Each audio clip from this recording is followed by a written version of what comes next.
LCL, pour aller de l'avant. Bonjour. Aujourd'hui, dans le flash des marchés financiers, nous recevons Vincent Breton des équipes de gestion de portefeuille de LCL. Bonjour Vincent. Que faut-il retenir des 2 dernières semaines?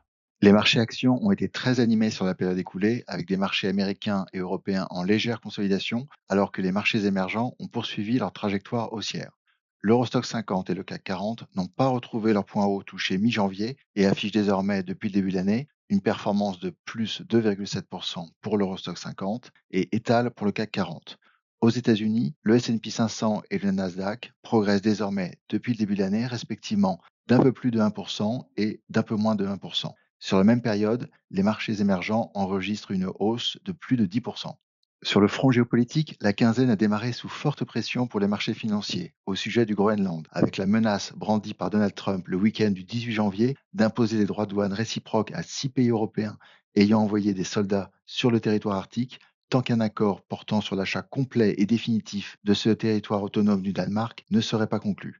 Cette période d'incertitude a d'abord entraîné baisse des marchés actions des deux côtés de l'Atlantique, remontée des taux longs américains, baisse du dollar et hausse de l'or, avant que les marchés ne puissent rebondir et les taux longs se détendre lorsque Donald Trump a indiqué au sommet de Davos qu'il n'utiliserait finalement pas la force pour acquérir le Groenland et lorsqu'il a ensuite annoncé un accord avec le chef de l'OTAN, Mark Rutte.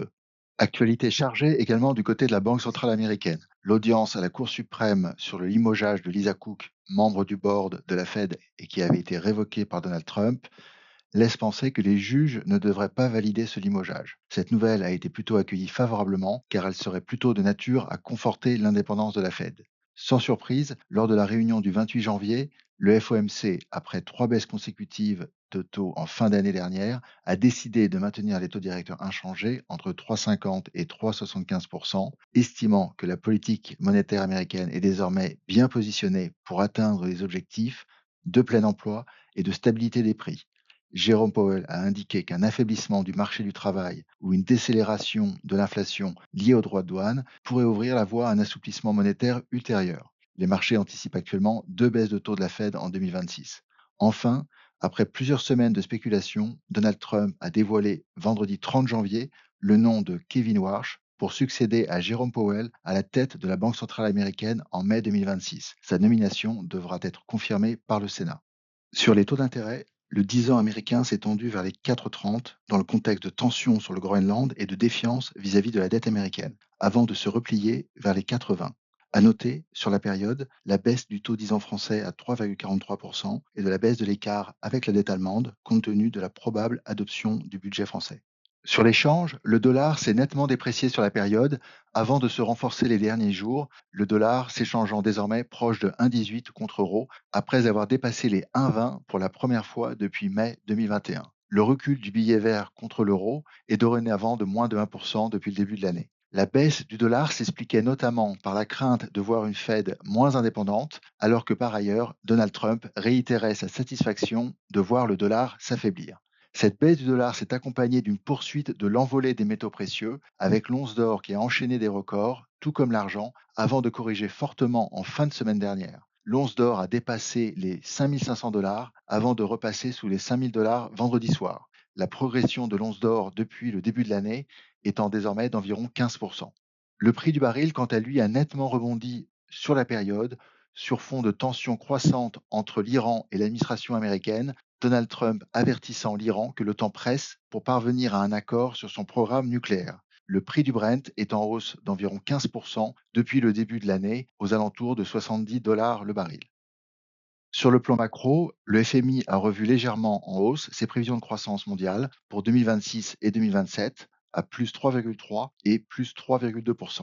Aux États-Unis, les derniers indicateurs sont rassurants. La croissance américaine au troisième trimestre a été revue à la hausse à plus 4,4% en trimestre sur trimestre annualisé, contre 4,3% en première estimation. L'inflation totale PCE et l'inflation sous-jacente, regardées de très près par la Fed, sortent toutes les deux à 2,8% en glissement annuel en novembre. Sur l'emploi, le dernier rapport ADP confirme une dynamique du marché de l'emploi qui reste relativement faible. En zone euro, la croissance surprend positivement au quatrième trimestre, à plus 0,3% par rapport au trimestre précédent. Tous les pays de la zone ont une croissance positive sur le trimestre, en dehors de l'Irlande. En moyenne sur l'année, la croissance ressort à plus 1,5% pour la zone. L'Allemagne achève l'année 2025 sur une note plus positive, avec une croissance de plus 0,3% après une stagnation au troisième trimestre. La croissance sur l'année s'établit à plus 0,3% en Allemagne.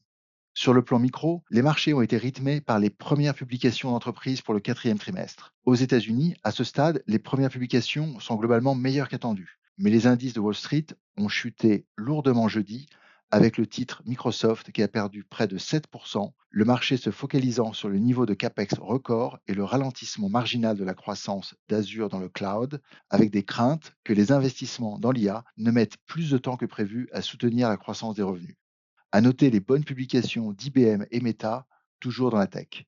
En Europe, les marchés ont salué les très bons résultats d'ASML et surtout son carnet de commandes record, mais LVMH a été sanctionné sur une publication jugée décevante, notamment pour sa division mode et maroquinerie en recul organique de 3%, et SAP, l'éditeur de logiciels allemand, a baissé de près de 15% suite à une publication légèrement inférieure aux attentes.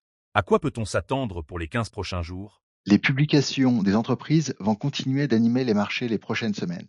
Les investisseurs scruteront en particulier le secteur de la technologie afin de mieux évaluer la rentabilité des dépenses considérables liées à l'intelligence artificielle. Aux États-Unis, sur le plan macro, les prochains ISM manufacturiers et des services, ainsi que le rapport sur l'emploi de janvier, seront suivis attentivement. En zone euro, la prochaine réunion de la BCE début février concentrera l'attention.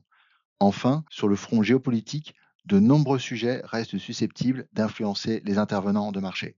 Merci Vincent pour cette analyse. Nous nous retrouvons dans 15 jours pour un nouveau flash des marchés financiers. LCL, pour aller de l'avant.